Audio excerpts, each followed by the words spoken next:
Down in here, we got some beans down here on the Stine Taylor line. We're right on the line walking back up this field here. Right there, we're going to put some terrace work in because it's washing kind of bad right in there and then up in there. So we'll probably just swing a large terrace around there. Come up way up there and come down around down here to the end probably. But this Stine Taylor line's looking pretty good. You're seeing that the Stine is actually podding out a little bit behind the Taylor, which I don't know if that's good or bad. I mean, it'll honestly depend on how the rain falls, I think, on how that'll fill out.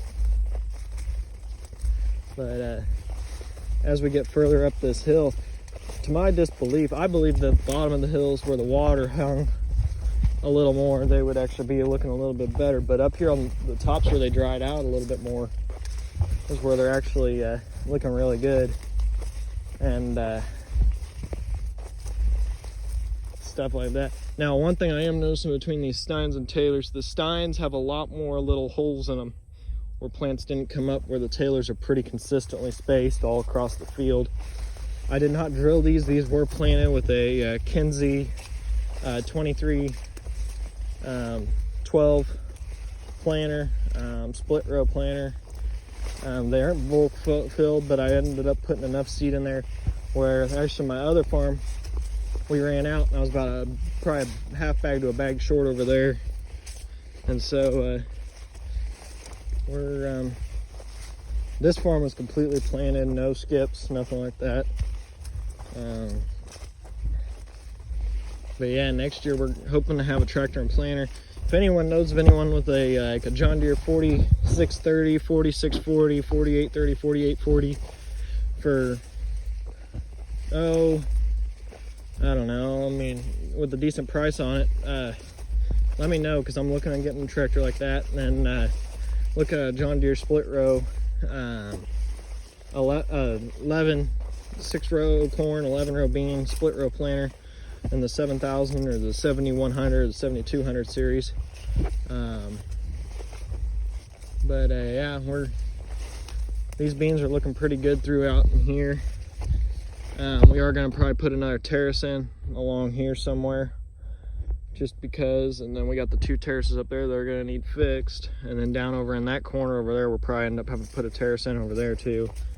But a lot of these beans are looking pretty good for the weather we've had this year. The way they got planted June 18th, a lot later than I would have liked. But when you don't own the planter, you got to kind of wait on the guys to be ready to plant. I do want to thank Billy Waters a ton for coming out and helping me get this planted. He went and said, hey, I'll help you out, and came through and we got it planted, and sat there and talked the whole time we planted it, and he let me run the planter a little. He ended up coming through on me there, and he's also a first generation farmer like me. And I think that's kind of what helped me get my beans in this year, was the fact that he's known. Now this almost looks like some sudden death. We got some yellowing in our beans down here already at the bottoms. And these guys aren't,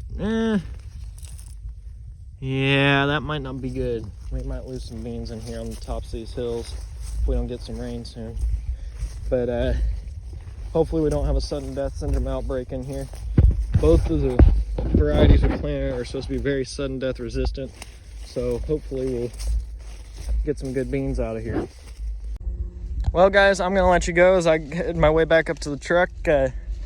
Beans are looking pretty good now. I might try and do a video of a day in the life at college or something like that if you guys are interested. What a lot of people don't realize is I drive about 2 hours from school every week, and then 2 hours back every week just to come home and farm. And I still have my job over at Family Farm Ag Services doing custom fertilizer applications, it's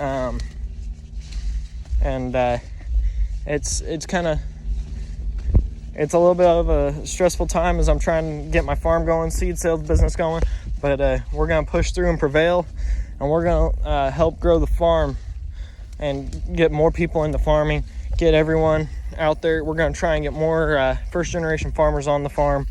I mean, the farm's going to die if we don't get new guys into it. There's not enough farmers around that have family left to take over. Every day you hear guys selling out because they just don't have anyone to take over their farm. I want to help get the new guys in and help keep all our food from America. A lot of our soybeans and corn and all of that. I want to keep that going. So I want you guys to like, comment, and subscribe and help me keep the future of farming in America. Have a nice day. Thank you for watching.